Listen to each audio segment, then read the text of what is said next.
Hello everyone, welcome to Shah banks YouTube channel. स्वागत है आपका एक बार फिर से शाह बैंक के यूट्यूब चैनल में। इस वीडियो सेशन में हम लोग देखेंगे J&K रीऑर्गेनाइजेशन एक्ट 2019, ठीक है, जो कि आपके फाइनेंस इंस्पेक्टर और finance sub inspector exam point of view से काफ़ी ज़्यादा इंपॉर्टेंट है।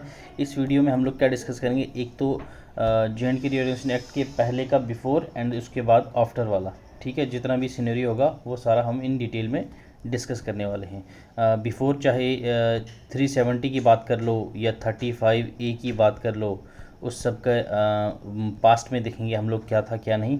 उसके बाद आफ्टर में जैसे 2019 का रीऑर्गेनाइजेशन एक्ट है, ठीक है, उसके लोकसभा में J&K की कितनी सीट्स हैं, लद्दाख की कितनी हैं, कौन सा वाला विद कॉन्स्टिट्यूशन लेजिस्लेटिव असेंबली है, कौन सा वाला विदाउट लेजिस्लेटिव असेंबली है, ठीक है। तो ये सब काफ़ी कुछ डिटेल में मैं आपको पहले समझाऊंगा। देन उसके बाद top 20 MCQs of J&K reorganisation act के आपको करवाए जाएंगे। इससे बाहर आपको कोई क्वेश्चन देखने को नहीं मिलेगा आपके एग्जाम्स में, ठीक है। टू द पॉइंट और इन डिटेल, ठीक है, इन डिटेल पहले मैं आपको सेक्शंस, पार्ट्स, शेड्यूल सारे डिटेल में समझा दूंगा, उसके बाद आपको क्वेश्चंस प्रैक्टिस करवाऊंगा, ठीक है।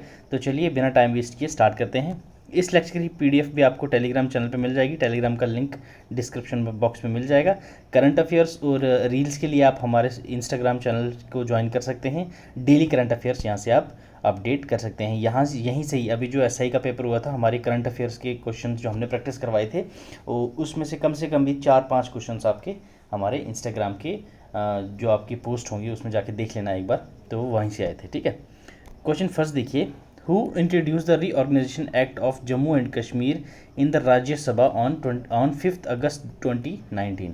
2019 में जो ये रीऑर्गेनाइजेशन एक्ट था जम्मू एंड कश्मीर का, राज्यसभा में किसने प्रेजेंट किया था, किसने इंट्रोड्यूस किया था? Defence minister, prime minister, home minister या इनमें से किसी ने नहीं? तो ये जो इंट्रोड्यूस किया था ये किसने किया था? हमारे होम मिनिस्टर अमित शाह जी ने, ठीक है। Option C, third one is the correct one, ठीक है, होम मिनिस्टर।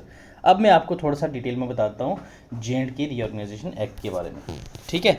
J&K आपको पता ही है, पहले एक हुआ करता था, उसके बाद इसको बाइफरकेट किया गया, ये लद्दाख हो गया अब, और ये वाला आ गया हमारा J&K, ठीक है, J&K।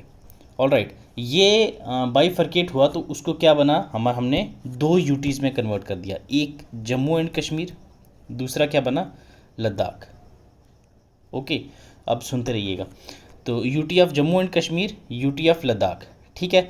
अब ये कब हुई, किस डेट को हुई? 5 अगस्त को हुई थी ये राज्यसभा में, 6 अगस्त को लोकसभा में, ठीक है। और उसके बाद प्रेसिडेंट का एसेंट कब मिला इसको? That is on 9th of अगस्त, ठीक है, 9 अगस्त। 5 अगस्त को ये राज्यसभा में पास हुई, 6 अगस्त को लोकसभा में हुई एंड 9 अगस्त को इसको प्रेसिडेंट का एसेंट मिल गया। और ये इनेक्ट कब हुई, दैट इज़ इम्प्लीमेंट कब हुई J&K में? That is on 31st of October, 31st of October. इसमें 31 अक्टूबर को हमारा नेशनल यूनिटी डे भी मनाया जाता है, ठीक है। तो 31 अक्टूबर 2019, ठीक है, साल एक ही रहेगा, बस डेट्स आपने याद रखनी है। राज्यसभा में पास हुई थी 5 अगस्त को, लोकसभा 6 अगस्त, देन 9 अगस्त को प्रेसिडेंट का एसेंट मिला, 31 अक्टूबर को हमने एनेक्ट कर दिया था इसको जम्मू एंड कश्मीर में। अब ये कंजिस्ट किस किस से करके बना हुआ है हमारा J&K रीऑर्गेनाइजेशन एक्ट जो है इसका, ठीक है। इसमें क्या है, 103 सेक्शंस हैं, ठीक है, 103 सेक्शंस हैं। उसके बाद 14 आपके क्या हैं, पार्ट्स हैं, ठीक है। 103 आ गई इसकी सेक्शंस, 14 पार्ट्स एंड 5 जो हैं आपके शेड्यूल्स हैं।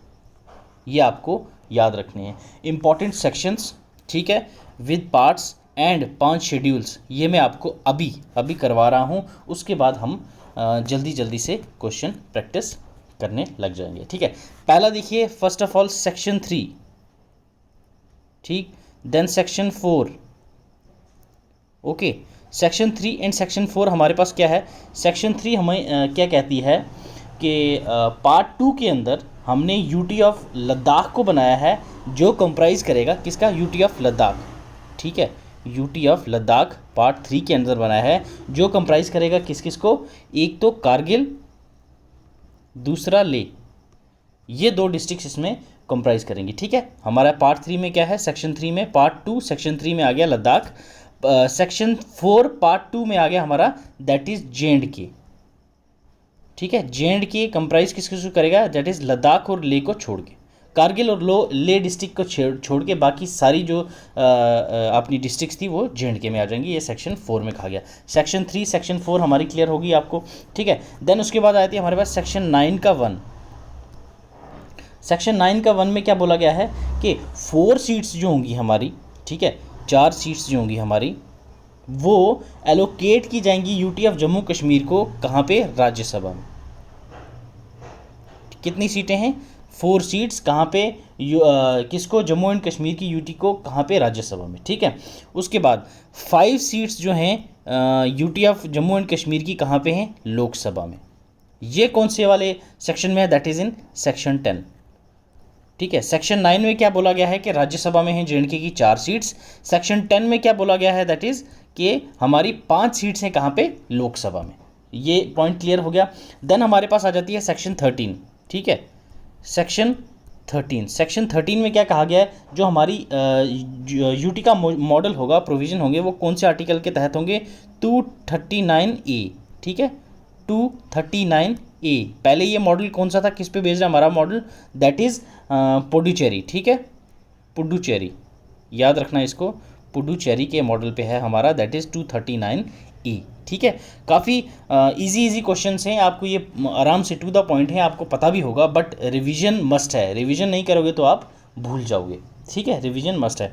और सेक्शन 14 में क्या कहा गया है, 239, ठीक है, 239A के तहत ही, ठीक है, जो हमारा एडमिनिस्ट्रेटर होगा वो अपॉइंट करेगा, ठीक है, वो किसको, लेफ्टिनेंट गवर्नर को, ठीक है। जम्मू एंड कश्मीर यूटी का एडमिनिस्ट्रेटर कौन है ये आपको पता होना चाहिए, लेफ्टिनेंट गवर्नर नहीं, वो कौन होता है, प्रेसिडेंट अपॉइंट करता है किसको, लेफ्टिनेंट गवर्नर को। ये पॉइंट याद रखिएगा, ठीक है। एडमिनिस्ट्रेटर पूछा जाए तो वो प्रेसिडेंट होगा, ठीक है, और एडमिनिस्ट्रेटर क्या करता है, ये अपॉइंट करता है किसको, ऑन बिहाफ ऑफ हिमसेल्फ, किसको, लेफ्टिनेंट गवर्नर को, ठीक है। यहाँ तक क्लियर हो गया, ठीक है। सेक्शन 14 भी आपको क्लियर होगी। देन उसके बाद मैं कुछ इंपॉर्टेंट सेक्शंस हैं वो आपको कराता हूँ। जैसे सेक्शन 14(3) में क्या बोला गया है कि जो JNK की लेजिस्लेटिव असेंबली है उसमें कितनी सीट्स होंगी, दैट इज़ 107 + 24।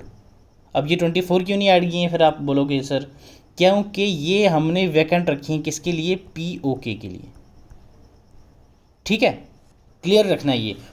सेक्शन 14(3) में, ठीक है, सेक्शन 14(3) में कहा गया है कि JNK की जो UT of Jammu and Kashmir है उसमें लेजिस्लेटिव असेंबली में टोटल नंबर ऑफ सीट्स कितनी होंगी, 107 + 24 जो कि हमने वैकेंट रखी हैं POK के एरिया के लिए, ठीक है, कितनी, 24 हमने वैकेंट रखी हैं POK की एरिया के लिए। सेक्शन 14(6), ठीक है, ये है reservation for SC and ST, याद रखना, 14(6) SC एंड STs, ठीक है। सेक्शन 16, ठीक है, सेक्शन 16 क्या बोलता है हमारे पास, क्वालिफिकेशन ऑफ मेंबर्स, ठीक है, क्वालिफिकेशन जो होगी मेंबर्स की वो ये डिसाइड करता है, लेजिस्लेटिव असेंबली के जो मेंबर्स होंगे उनकी क्वालिफिकेशन कहाँ पे है, that is in section 16। Section 17 क्या बोलता है हमें, सेक्शन 17 कहता है कि लेजिस्लेटिव असेंबली का जो टेन्योर होगा, डेट क्या होगी, जो फर्स्ट मीटिंग से डेट होगी उसका क्या होगा, 5 ईयर्स, जब से फर्स्ट मीटिंग है उससे लेके 5 ईयर्स तक इसका टेन्योर होगा, दैट इज़ 5 साल, ठीक है। और नेशनल इमरजेंसी के टाइम पे ये जो लेजिस्लेटिव असेंबली का टर्म है वो हम लोग एक्सटेंड कर देंगे, ठीक, याद रखना। ये किस में बोला गया है, 17(1) में, 17(1) में कहा गया है अगर नेशनल इमरजेंसी आ जाए तो उसमें हम लोग इसको एक्सटेंड कर देंगे, ठीक है, यहाँ तक समझ आया। और सेक्शन 27 ये भी इंपॉर्टेंट है, ये भी आपको याद होना चाहिए, ये डील करती है हमारे पास डिसक्वालिफिकेशन, ठीक है, डिसक्वालिफिकेशन। सेक्शन 16 करती है क्वालिफिकेशन को, सेक्शन 27 करती है डिसक्वालिफिकेशन ऑफ अ मेंबर्स, ये चीज़ याद रखनी है आपने। और JNK की सेक्शन जो 28 है रीऑर्गेनाइजेशन एक्ट की सेक्शन 28 वो करती है किससे, एंटी डिफेक्शन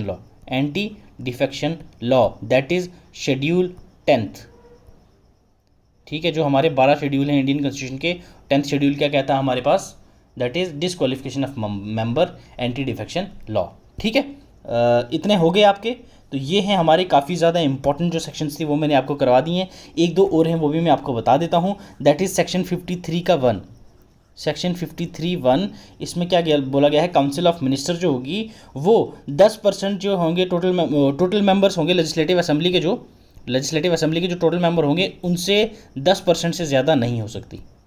ठीक है, तो 10% आपने याद रखनी है हमारी जो काउंसिल ऑफ मिनिस्टर की स्ट्रेंथ होगी। कितनी? 10%। 10% से ज़्यादा नहीं होगी काउंसिल ऑफ मिनिस्टर की स्ट्रेंथ। ओके, लास्ट वन एक सेक्शन और मैं आपको बताता हूँ, सेक्शन 75। ठीक है, सेक्शन 75 में हमें क्या बोला गया है कि एक कॉमन हाई कोर्ट होगा। ठीक है, कॉमन हाई कोर्ट होगा किसका? That is UT of Jammu and Kashmir and UT of Ladakh. ठीक है, इन दोनों के लिए हमने एक कॉमन हाई कोर्ट रखा है। तो वो कौन सी सेक्शन के अंदर आता है? 75(1). ठीक है, ऑल राइट। तो ये था हमारा Jammu and Kashmir reorganisation act, जिसके अंदर कुछ इंपॉर्टेंट सेक्शंस थी वो मैंने आपको बता दी हैं। अब मैं आपको शेड्यूल्स के बारे में बता देता हूँ। शेड्यूल कितने हैं हमारे? That is 5। फर्स्ट शेड्यूल क्या कहता है हमारे पास? Member of council of states. ठीक है, पहला क्या बोलता है? Member of council of states. Second में क्या बोला गया हमको कि जो पार्लियामेंट कॉन्स्टिट्यूंसीज हैं हमारी वो बताई गई हैं। तो कौन कौन सी हैं? बारामूला, ठीक है, श्रीनगर, अनंतनाग, ये आगे कश्मीर डिवीजन से, ये पार्लियामेंट कॉन्स्टिट्यूंसीज हैं, याद रखना। बारामूला, श्रीनगर, अनंतनाग। नेक्स्ट आ गया उधमपुर। ठीक है, उधमपुर में कौन कौन से आएंगे हमारे पास? उधमपुर 1, डोडा 2, कठुआ 3। ठीक है, देन हमारे पास आ जाता है जम्मू। जम्मू में आ जाते हैं जम्मू 1, पुंछ 2, रजौरी 3।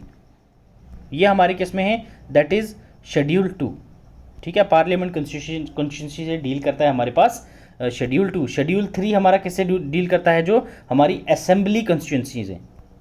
ठीक है, असेंबली की जो कॉन्स्टिट्यूशन लेजिस्लेटिव असेंबली जो हमारी यूटी की होगी उसकी जो कॉन्स्टिट्यूंसीज हैं वो डील करती है थर्ड शेड्यूल से। फोर्थ शेड्यूल हमारा किससे डील करता है? That is oaths and affirmations. Oaths and affirmations. ठीक है, फिफ्थ शेड्यूल किससे डील करता है? फिफ्थ शेड्यूल जो है इसके अंडर हमें लॉज एंड ऑर्डर्स बताए गए हैं। ठीक है, 106 जो सेंट्रल लॉज थे वो अब जेएंडके में लागू हो जाएंगे। ठीक है, सेंट्रल लॉज जो थे वो अब जेएंडके में लागू हो जाएंगे। 166 जो थे वो स्टेट लॉज थे जो कि रिमेन इन फोर्स रहेंगे जम्मू एंड कश्मीर में। ये थे हमारे 5 शेड्यूल्स। इससे बाहर आपको कुछ भी याद करने की ज़रूरत नहीं है। सेक्शन 103 से सब रटने बैठ जाओगे तो आपके काम की कोई भी नहीं है। जितनी मैंने बताई हैं सिर्फ और सिर्फ ये आपको याद होनी चाहिए। ऑल राइट, चलिए नेक्स्ट क्वेश्चन देखते हैं। How many schedules are there in Jammu and Kashmir reorganisation act 2019? ये मैंने आपको बताया था शेड्यूल्स कितने हैं, 9 हैं, 10 हैं, 3 हैं या 5 हैं। तो ये आपको थोड़ी पता होना चाहिए। सेक्शंस मैंने क्या बताई थी? 103। उसके बाद पार्ट्स कितने बताए थे? 14। उसके बाद मैंने शेड्यूल्स कितने बताए थे? That is 5। तो यहाँ 5 कहाँ पे है? Option D, that is D is our answer. ठीक है, तो ये मैंने आपको बता दिया। सेक्शंस कितनी है? 103। पार्ट्स कितने हैं? 14। शेड्यूल्स कितने हैं? 5। As per which article of Indian constitution the UT of Jammu and Kashmir shall be administered? ठीक है, कौन सी आर्टिकल के तहत ये बोला गया है कि यूटी ऑफ जो जम्मू एंड कश्मीर की है उसको एडमिनिस्टर किया जाएगा? तो दैट इज आर्टिकल 239A। ठीक है, डी इज अवर आंसर। ठीक है, नेक्स्ट क्वेश्चन देखिए। Which section of Jammu and Kashmir reorganisation act 2019 abolish the legislative council of the existing state of Jammu and Kashmir? ठीक है, बताइए इसमें कौन से सेक्शन ने एबॉलिश किया था? 57 ने, 59 ने, 58 ने, या इनमें से कोई भी नहीं? तो ये कौन सी थी? That is 57(1). 57(1). ठीक है, मैंने आपको बताई भी थी 57(1). Which section says that on and from the appointment day, ठीक है, there shall be formed a new union territory to be known as union territory of Jammu and Kashmir? कौन सी सेक्शन में union territory of Jammu and Kashmir का जिक्र किया गया है? 3 में किसका है? लद्दाख का। ठीक है, और 4 में किसका है? जेएंडके का। तो A is our option, first one is our option, section 4। ठीक है, नेक्स्ट क्वेश्चन देखिए। Which of the following says that on and from the appointed day there shall be formed a new union territory that is known as Union Territory of Ladakh? कौन सी section में है? 4th में तो हमारा J&K अभी हमने देख लिया। सेक्शन 12 को नहीं है, 8 में नहीं है, दैट इज सेक्शन 3 में बोला गया है लद्दाख के बारे में। ठीक है, 3 में लद्दाख, 4 में जेएंडके, याद रखना आपने ये। एज पर सेक्शन 79(1), ठीक है, who shall appointed advocate general for the union territory of Jammu and Kashmir? ये मैंने आपको नहीं बताई थी क्योंकि इसका क्वेश्चन मैंने डाल रखा था आपको। सेक्शन 79(1) में क्या बोला गया हमारे पास कि अपॉइंटमेंट होगी एडवोकेट जनरल की, ठीक है, किसकी, एडवोकेट जनरल की UT of Jammu and Kashmir में। तो उसको अपॉइंट कौन करेगा, तो that is lieutenant governor. Option second one is our answer, ठीक है, लेफ्टिनेंट गवर्नर उसको अपॉइंट करेगा, किसको, एडवोकेट जनरल को। एडवोकेट जनरल कौन से आर्टिकल के तहत अपॉइंट किया जाएगा, that is 79(1). Okay, out of, next question देखिए, out of 6 Lok Sabha seats allotted to the state of Jammu and Kashmir, how many are allotted to Ladakh UT, ठीक है, जो टोटल 6 सीट्स हैं, ठीक है, पूरी की पूरी जम्मू एंड कश्मीर के लिए नहीं है, उसमें से कितनी जो हैं वो लद्दाख के लिए हैं, 2, 1, 3 या इनमें से कोई भी नहीं। तो मैंने आपको बताया था अपने लोकसभा में हमारी कितनी सीट्स हैं, दैट इज़ 5, राज्यसभा में कितनी है, दैट इज़ 4, तो 5, यहाँ टोटल 6 हैं, तो हमारी 5, तो आगे कितनी बची, 1, तो 1 जो है वो है लद्दाख के लिए, तो that second one is our answer, ठीक है, 1, ठीक है, 1 सीट है लोकसभा में लद्दाख की। नेक्स्ट क्वेश्चन देखिए, which article in the Indian constitution dealt with the special status of Jammu and Kashmir. ये थोड़ा सा पास्ट में चले गए हम लोग, उसका भी जिक्र होना ज़रूरी है क्योंकि आपकी उसमें कहा गया है बिफोर एंड आफ्टर, इसका ये आ जाए क्वेश्चन आपको पता ही ना हो, ठीक है। स्पेशल स्टेटस हमें कौन से आर्टिकल के तहत मिला गया था, 270, 370, 371, 372। 371 तो सिक्किम का है, ओके, हमारा कौन सा है, 370, ठीक है, 370, ऑप्शन बी। ओके, देख सकते हैं आप लोग यहाँ पे अंडर 370 एक्ट के अंदर हमें स्पेशल स्टेटस दिया गया था जम्मू एंड कश्मीर को। नेक्स्ट क्वेश्चन देखिए, which article empowered Jammu and Kashmir state legislature to define permanent residence and provide special rights to them.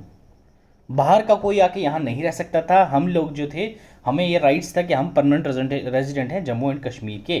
तो ये कौन सी आर्टिकल में था, 370, 35, 35A या आर्टिकल 1, तो ये था 35A के अंदर, ठीक है, 35A जो था ये हमें राइट देता था कि हम परमानेंट रेजिडेंट हैं जम्मू एंड कश्मीर के, बाहर वो हमें स्पेशल राइट प्रोवाइड करता था।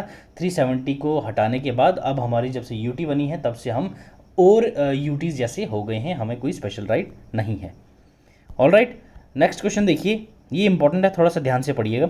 विच of the following statement regarding Jammu and Kashmir are correct. इसमें से कौन सी स्टेटमेंट है जो जम्मू एंड कश्मीर के लिए सही है। Jammu and Kashmir was a princely state under British paramountcy, ठीक है जी।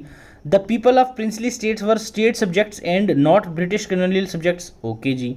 The accession of Jammu and Kashmir to the Indian union happened on 26 October 1947, ठीक है। अब इनमें से कौन कौन सी सही है, एक सिर्फ फर्स्ट वाली सही है या पहली और दूसरी दोनों सही हैं, दूसरी तीसरी सही है या फिर तीनों ही सही हैं। तो मैं आपको बता दूं, यहाँ एक बार फिर से रिवाइज करवा दूं आपको मैं, जो प्रिंसली स्टेट्स होती थी वो ब्रिटिशर्स के अंदर नहीं होती थी, ठीक है, वो इंडिपेंडेंट होती थी, स्टेट सब्जेक्ट्स होती थी, वो कॉलोनियल रूल के अंदर नहीं आती थी। तो हमारा ये फर्स्ट वाला आंसर है गलत, ठीक है, ये चीज़ आपको याद रखना है, ब्रिटिशर्स के अंदर नहीं होते थे। तो नेक्स्ट वाला पढ़िए आप, people of princely states were state subjects, बिल्कुल सही बात है। नॉट ब्रिटिश कॉलोनी, बिल्कुल सही बात है, ये मैंने अभी आपको बताया, तो दैट इज सेकंड वाला सही है हमारा। अब थर्ड वाला देख लेते हैं हम लोग, the accession of Jammu and Kashmir to the union territory happened on 26 October 1947, बिल्कुल सही बात है ये भी।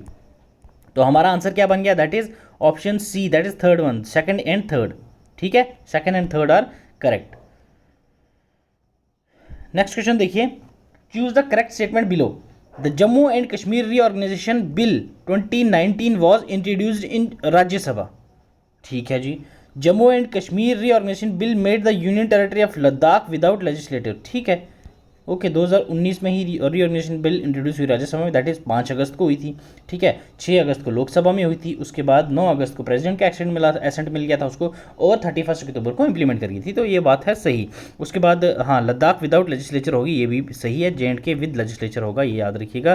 तो हमारे पास दोनों सही आ गए, that is option C, both 1 and 2, ठीक है, both 1 and 2। Alright, next question देखिए, which district are included in UT of Ladakh after Jammu and Kashmir reorganisation act 2019। कौन कौन इनमें से कौन सी यूटीज़ हैं जो लद्दाख यूटी में एडेड हैं, कारगिल, ले, श्रीनगर या A and B। तो आपको पता है श्रीनगर किस में है, that is Jammu and Kashmir में है वो, तो ये वाला स्किप कर दो, तो ये दोनों तो हैं ही, तो इसका मतलब both A and B, that is D our answer, D is our correct answer, ठीक है। Who administers the UT of Jammu and Kashmir, ये मैंने आपको स्टार्टिंग में ही समझाया था। कौन एडमिनिस्टर करता है जम्मू एंड कश्मीर की यूटी को? President of India, lieutenant governor, chief minister, central government. तो वो कौन करता है? दैट इज हमारा president of India. President of India याद रखिएगा, ठीक है। A is the correct answer. Next ये क्वेश्चन पढ़िए, which of the following is true about the state legislative assembly of Jammu and Kashmir? Okay जी, as per Jammu and Kashmir reorganisation act, total number of seats in the assembly will be 107. Okay, out of 107 seats 24 seats would be vacant on account of certain areas of Jammu and Kashmir being under occupation of Pakistan. ठीक है, ये भी ठीक है, तो दोनों सही है हमारे पास, ऑप्शन सी करेक्ट है हमारा। ठीक है, दोनों ही सही स्टेटमेंट्स हैं हमारे पास। Which was the chief drafter of articles 370? 370 article का हमारे पास चीफ ड्राफ्टर कौन था? गोपालस्वामी अयंगर, पंडित जवाहरलाल नेहरू, सरदार पटेल जी या फिर गांधी जी? तो ये कौन थे? That is option A.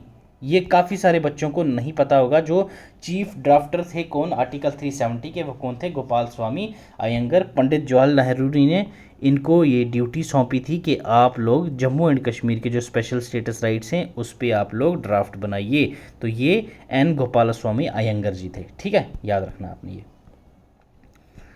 Until the Jammu and Kashmir Reorganization Act 2019, the Lok Sabha seats delimitation in Jammu and Kashmir was controlled by, तो जो जम्मू एंड कश्मीर की लोकसभा सीट्स थी उसको कौन कंट्रोल कर रहा था? जम्मू एंड कश्मीर का कॉन्स्टिट्यूशन ऑफ इंडिया, या Jammu and Kashmir representation of people act 1957, या चीफ मिनिस्टर ऑफ स्टेट? तो ये कौन करता था? ये तो जाहिर सी बात है यार, इससे पहले भी अगर नहीं था तो ये तो लोकसभा के सीट्स तो फिर भी इंडियन कॉन्स्टिट्यूशन के अकॉर्डिंग ही होगा, तो दैट इज ऑप्शन बी। ठीक है, option B is our answer. ठीक है, नेक्स्ट क्वेश्चन देखिए, who was the ruler of Jammu and Kashmir to sign the instrument of accession with India? 26 October, ठीक है, 1947 को कौन से वो रूलर थे जिन्होंने साइन ऑफ एक्सेशन साइन किया था? महाराजा हरि सिंह, राजा गुलाब सिंह, महाराजा रंजीत सिंह, या इनमें से कोई भी नहीं? तो वो कौन से थे? That is option A, Maharaja Hari Singh ने साइन किया था instrument of accession in favour of Indian union. कब? 26 अक्टूबर 1947 में। ठीक है, तो ये था हमारा Jammu and Kashmir reorganisation act before और आफ्टर। होप सो आपको एक्ट अच्छे से समझ आया होगा और इसके एमसीक्यूज भी आपने अच्छे से सॉल्व किए होंगे। तो ठीक है, फिर मिलते हैं नेक्स्ट वीडियो में। अगर वीडियो पसंद आए तो लाइक कीजिएगा, अगर पसंद ना आए तो डिसलाइक करके कमेंट में ज़रूर बताइएगा। Till then, god bless you, keep learning, keep sharing.